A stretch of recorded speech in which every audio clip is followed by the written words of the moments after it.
Assalomu alaykum do'stlar, sizlar bilan Ustunning kanali. Do'stlar, bu galgi videoroligimizda ham biz sizga foydali maslahatlarimizni berib o'tishga harakat qilamiz. Marhamat, videoroligimizni ko'rib tomosha qiling va videomizdan o'zingiz uchun kerakli ma'lumotni olgan bo'lsangiz, kanalimizga obuna bo'lib, videoroligimizga bir dona like tugmachasini bosib qo'yishni unutmang. Ko'pchiligimiz uchun kerakli bo'lgan ma'lumot 905, 906 va 907 Magikarp pultlarimizda ishlash funksiyalarini sizlarga bu galgi videoroligimizda to'liq holatda tushuntirib o'tishga harakat qilamiz. Marhamat, ko'rib tomosha qiling. Do'stlar, mana 906 pultimizni o'rnatib oldik, ya'ni ustunovkasini qo'yib oldik.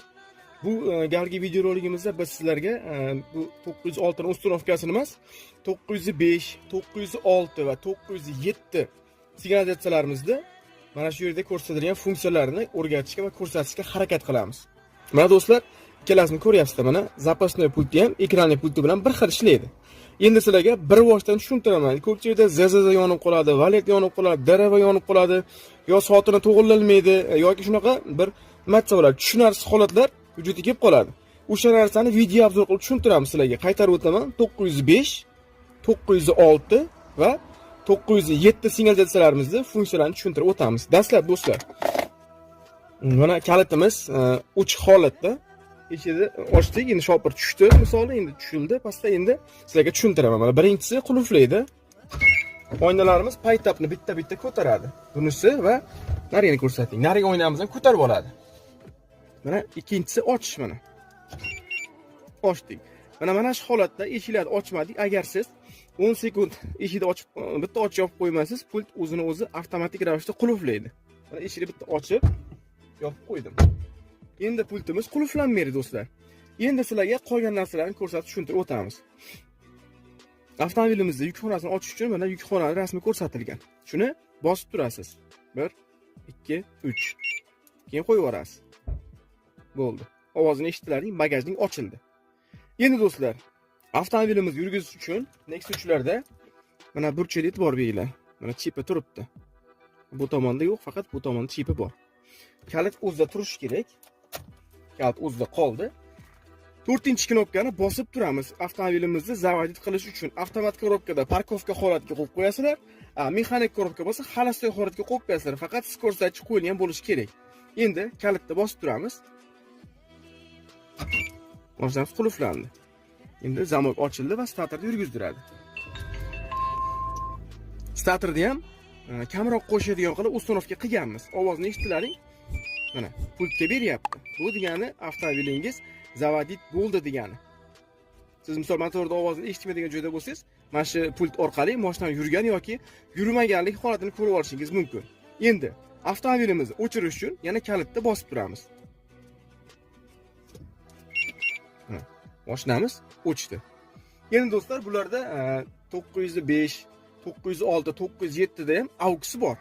Boshqa Magikarlarda ham bor. Faqat bularda 903 dan farqi 903 Magikarlarda mana bu ikkinchi knopkani bitta bossangiz AUX ishlaydi. Uchinchi knopkani bitta bossangiz ikkinchi AUX ishlaydi. Bunda unaqa emas. Mana bitta bosib ko'ramiz. Hech narsa yo'q. Buni 2 marta bosasiz. Ekranga e'tibor berib turing mana. 1, 2. Mana AUX yozuvi chiqdi. Mana. Biz bu AUX do'stlar signaliga ham boshqa narsaga ulamaganmiz. Mana bu birinchi AUXimiz, mana oynaga ulab qo'yganmiz. Suluchayni o'rnatilgan senter zamoyda koreyskilar yo'q. Hammasi Xitoy. Bir chekkaroq joyga borsangiz yo bir suluchayni holatda shahar markazlarida senter zamoy ishlamay qolsa, kalt ichida qolib ketadi va bu mashinani ocholmaysiz. Shunaqa holatda biz shunaqa ustunovka qilganmiz. Endi boshqalar ham qilsa bo'ladi. Qilganlar ham bor. Bagajnik knopkani 2 marta bosasiz mana.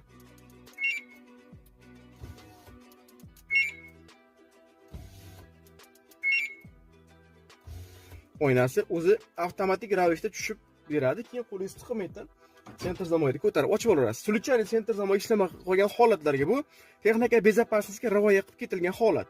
Siz pultni qulflaydigan bo'lsangiz, oynani qaytarib o'zini yopib qo'yadi. Do'stlar, bu narsani bunaqa ulanishni faqat 903 dan boshqa pultlarimizga maslahat beramiz. Chunki 903 da AUX bitta bosganingizda ishlaydi. Siz bilmagan holatda cho'ntagingizga bosib yoki qo'lingizga bosib ketsa, o'yna tushib qoladi. Bunda o'zingiz xohlab 2 marta bosishingiz kerak. Endi ikkinchi AUXimiz kalitda. Buni biz bakovoyga ulab berganmiz. Bakovoyga ahamiyat berib turasizlar. Mana 2 marta bosamiz. 1, 2. bakovoy qayriladi. Bu degani o'zingiz xohlagan holatda bakovoyni qayirib olishingiz mumkin. Endi yana 2 marta bosamiz. Bakovoy joyiga qaytib ochiladi. Endi do'stlar, asosiy funksional vazifasini bajarib joyiga keldik. Mana birinchi knopka, uchinchi knopkani bosamiz. Mana avtomobil tepasida ZZZ degan yozuv chiqdi. Bu holatda pult mana ovozsiz bekitib ochadi. Bagajda ochmaydi. E'tibor beringlar, avarenkalar ham yonmaydi qulflar ochilganda. Hech narsa ishlamaydi, даже заводить qilish ham ishlamaydi. Ko'ryapsiz?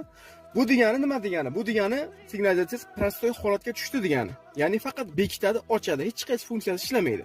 Mana shu ZZZ yozuvi chiqib qolsa. 903 da ham shunaqa chiqariladi bu narsa. Случайно buni bir qo'lingizda bosishingiz mumkin yoki bir bilmagan odam bosib qo'yishi mumkin. Siz bu holatdan chiqarish uchun mana birinchi va uchinchi knopkani qulflash bilan bagaj knopkani birdaniga bosib qo'yib yuborasiz. Tengdan bosib turmaysiz, bosib qo'yib yuborasiz mana. ZZZ holatidan chiqdi. Endi pultimizda barcha sistemasi ishlaydi. Ovozni bekitishi, ochishi, yurgizish, hamma funksiyasi ishlaydi. Endi do'stlar, mana bu funksiyaga e'tibor berasizlar. PSV. PSV nima degani? PSV avtomobil o'zidan o'zi qulflanib qoladigan holatga olib kelib qo'yuvchi programma hisoblanadi. O'zidan o'zi qulflanib, ochilib, shunaqa qilib sizga bir noqulaylik tug'diradi. Mana yaxshi e'tibor beringlar. PSV mana 3 marta ogohlantiryapti. Mana eshikni ochib yopib qo'ysam ham, baribir shu ogohlantirish bor. Siz bu PSVda o'chirish uchun nima qilasiz? PSVda o'chirish uchun ikkinchi, ya'ni ochish knopka bilan bagaj knopkani bitta vaqtda bosib qo'yaverasiz mana. Ko'rdingizmi? PSV o'chdi. Endi eshikni bitta ochib yopib qo'ysak, avtomobilimiz biz qulflamagunicha bu qulflamaydi. Endi yana bitta holatga e'tibor berasiz do'stlar mana. DRV. Mana. DRV bu nima funksiya? Bu do'stlar, DRV funksiyasi yonib qolsa, siz avtomobilingizni zavодить qilganingiz, ya'ni minib ketish maqsadida yurgizganingizda eshiklar avtomatik ravishda qulflanadi. O'chirganingizda avtomatik ravishda ochiladi. Agar sistem shu narsa yonib qolgan bo'lsa, to'g'risi bu narsa juda ham ko'pchilikka noqulaylik tug'diradi-da, bu kerak yo'q bu narsa, bu funksiya. Endi ko'pchilik uchun. Endi buni o'chirish uchun nima qilamiz? Buni o'chirish uchun mana qulflash knopkasi bilan mana bu eshik nima kalitni bitta vaqtda bosib qo'yaverasiz. Bosib turmaysiz, bosib qo'yaverasiz mana. Bo'ldi. DRV funksiyamiz o'chdi. Endi bu yurgizganimizda ham, ochganimizda ham faqat biz komanda berganimizda qulflanib ochiladi pult. Do'stlar, endi ko'pchilik mashina bir joyga qo'yib ketsang, kimdir teksa yoki bir qanaqadir holat bo'lsa, menga signal bermayapti degan shikoyat bilan kelishadi. Buni sababi nima? Buni sababi birinchi va uchinchi knopkani bosib turasiz. Mana. Mana bu yerda bolg'achani taqiqlov belgisi chiqib turibdi. Ya'ni bu degani shok sensor, чувствительный pultni чувствительностini o'chirib qo'ydi degani. Agar sizda ham shu narsa yonib qolsa, pultingiz hech qanaqa sezgi organi ishlamaydi. Birov kelib ursa ham, tepsa ham hech qanaqa sizga signal bermaydi. Siz buni o'chirish uchun nima qilasiz? Siz buni o'chirish uchun qulflash va bagaj knopkani bir vaqtda bosib turasiz. Mana e'tibor berib turinglar. Mana bolg'achamiz yo'qoldi. Bolg'acha yo'qolgandan keyin pult mashinani qulflab ketganingizda biror kim kelib turib tegadigan bo'lsa, mashina sizga signal beradi. Ya'ni mana bu joyda signal ishlaydi. Endi do'stlar, ko'pchiligimiz mana soat ko'ryapsizlar, 2:58 ni ko'rsatyapti. Hozir 2:58 emas, kerakda 7:30 bo'ldi soat. Buni to'g'rilash uchun nima qilamiz? Buni to'g'rilash uchun pultimizning asosiy bosh menyusiga kiramiz. Bosh menyuga kirish uchun ikkinchi va uchinchi knopkani bir vaqtda bosib turasiz. Mana bosdik. Mana menyu chiqdi. Mana bu qulflash knopkasida soatini to'g'rilaysiz. Mana 3, 4, 5, 6, 7. Endi 7:00 qilmoqchi bo'lsak, mana 7 birinchi mana bu qulflash soatniki ochish daqiqa, ya'ni minutniki mana. Mana 7:01. Ya'ni 7 dan 1 daqiqa o'tdi degani. Mana shu yerda mana yana soat to'g'rilaganingizda 2 bilan 3 ni bir vaqtda bosib turasiz. Mana pultimiz o'sha biz belgilagan vaqtni saqlanib qildi. O'z ko'rsatadi soatini. Mana 7 dan 1 daqiqa o'tdi deyapti. Bu degani soatingizni to'g'rilab oldingiz degani. Endi ko'pchiligimizda pultimiz bir xilda mana shu pultimizni o'zi ovoz chiqmay vibratsiya berib qoladigan holatlari kuzatiladi. Buning uchun nima qilamiz? Buning uchun biz yana bosh menyuga kiramiz. 2 bilan 3-knopkani bir vaqtda bosib turamiz. Menyuga kirdik. Dastlab soat chiqadi. Biz endi soat kerak emas bizga. Kalt knopkani bosamiz. Timer ham kerak emas. Mana bu budilnik. Bir xillik budilnikka budilnigingiz on bo'lib qolsa, ya'ni yonib qolsa, o'zidan o'zi avtomobil siz belgilagan vaqtda yurgizadi. Hozir bu yerdan soatni belgilaysiz va bu yerda mana alarm deyapti. Buni o'chirib yoqib qo'yasiz. Endi buni yana bitta bosadigan bo'lsangiz, mana bu telefon sistemamizniki. Mana V off deyapti. Shuni biz yoqib qo'yadigan bo'lsak, mana bu qo'limizdagi pultimiz, mana hozir saqlanib qilamiz.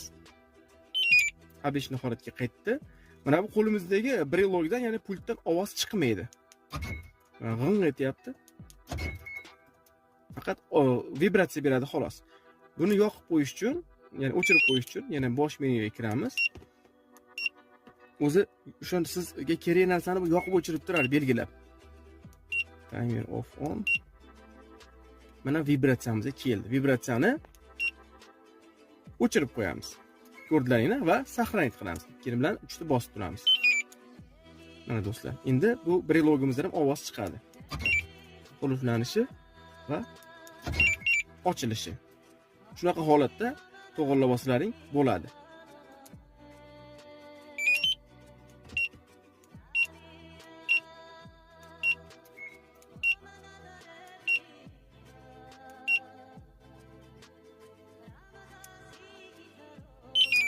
Do'stlar, mana sizlarga ko'rsatgan funksiyalarimiz, ya'ni programmalarimiz bu 905, 906 va 907 dagi juda ham ko'p uchraydigan va asosiy funksiyalar. Men sizlarga hozir eng asosiylarini ko'rsatdim. Bu degani, buni bilib olsangiz, sizda ZZD yonib qolsa yoki DRV, passivmi, soatlar, boshqa va hokazolarda muammo tug'ilsa, ustaxonaga bormaysiz, o'zingiz obichniy holatda uyda to'g'irlab qo'ysangiz bo'ladi. Bu qiyin narsa emas. Xullas do'stlar, sizlarga ko'rsatmoqchi bo'lgan video roligimiz hozircha shulardan iborat.